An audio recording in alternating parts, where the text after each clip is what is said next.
വടക്കൻ കേരളത്തിൽ ലോക്സഭാ തെരഞ്ഞെടുപ്പിൽ UDFന് മികച്ച മുന്നേറ്റം. ആലത്തൂർ മണ്ഡലം LDF തിരിച്ചുപിടിച്ചതാണ് ആശ്വാസം. 19,587 വോട്ടിനാണ് മന്ത്രി കെ രാധാകൃഷ്ണന്റെ ജയം.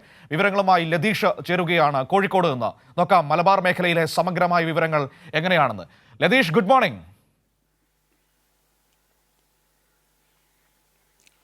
Good morning Manu. ലതീഷ്, ലോക്സഭാ തെരഞ്ഞെടുപ്പിന്റെ ഫലമെടുക്കുകയാണെങ്കിൽ UDFനെ സംബന്ധിച്ച് വലിയ മേധാവിത്വം, അവർക്ക് വലിയ ആത്മവിശ്വാസം നൽകുന്നുണ്ട്. LDFനാണെങ്കിൽ സ്വാഭാവികമായും വലിയ തിരിച്ചടി തന്നെയാണ് ഉണ്ടായിട്ടുള്ളത്. ഇനി അത് പരിഹരിച്ച് മുന്നോട്ട് പോകേണ്ട വലിയ ഉത്തരവാദിത്വം അവരുടെ മുൻപിലുണ്ട്. ആകെ പറയാൻ കഴിയുന്നത് ആലത്തൂരിലെ ജയം മാത്രമാണ്. ഈ ഘട്ടത്തിൽ വടക്കൻ കേരളത്തിന്റെ, മലബാറിന്റെ രാഷ്ട്രീയ സാഹചര്യത്തെ എങ്ങനെയാണ് വിലയിരുത്തേണ്ടത്? എവിടെയാണ് പാളിച്ച പറ്റിയതെന്നാണ് LDFന്റെ വിലയിരുത്തൽ? മറുവശത്ത് UDFന്റെ കാഴ്ചപ്പാട് എന്താണ്?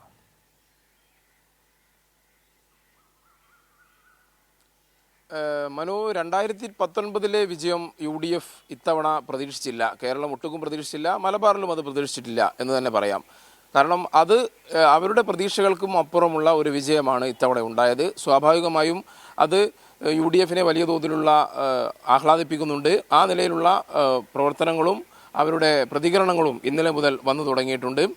കഴിഞ്ഞ തവണ LDFന് കേരളത്തിൽ ഒരു സീറ്റാണ് ഉണ്ടായിരുന്നത്, അത് ആലപ്പുഴയായിരുന്നെങ്കിൽ ഇത്തവണ അത് ആലത്തൂരാണ്. മന്ത്രി കെ രാധാകൃഷ്ണനാണ് അവിടെ 19,587 വോട്ടുകളുടെ ഭൂരിപക്ഷത്തിൽ വിജയിച്ചിരിക്കുന്നത്. സിറ്റിംഗ് MP ആയ രമ്യ ഹരിദാസിനെയാണ് അവിടെ കെ രാധാകൃഷ്ണൻ പരാജയപ്പെടുത്തിയത്. എന്തായാലും ആ മണ്ഡലം LDF ആലത്തൂർ മണ്ഡലം LDF തിരിച്ചു പിടിച്ചിരിക്കുന്നു എന്നത് മാത്രമാണ് കേരളത്തിൽ LDFന്റെ ഏക ആശ്വാസം എന്ന് പറയുന്നത്.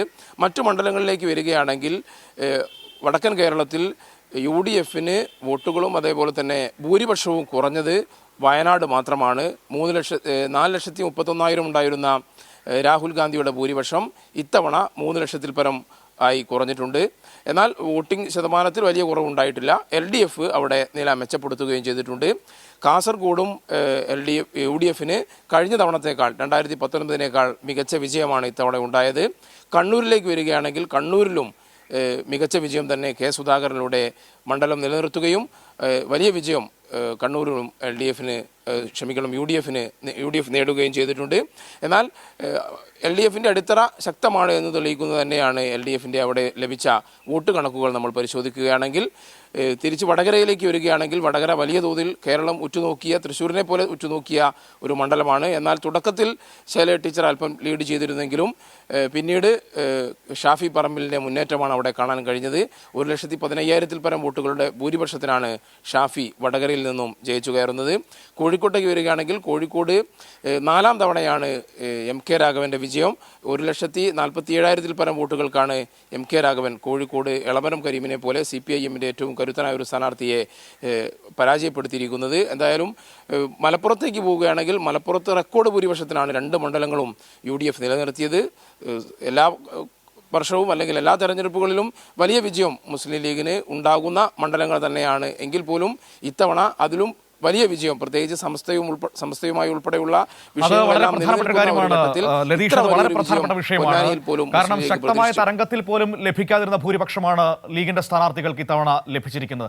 പ്രത്യേകിച്ചും സമസ്തയുമായുള്ള ഈ വിഷയങ്ങളൊക്കെ നിലനിൽക്കുന്ന പശ്ചാത്തലം, ഇന്നിപ്പോൾ സമസ്തയുടെ മുഷാവറ യോഗം ചേരാനിരിക്കുന്ന പശ്ചാത്തലം കൂടിയുണ്ടല്ലോ.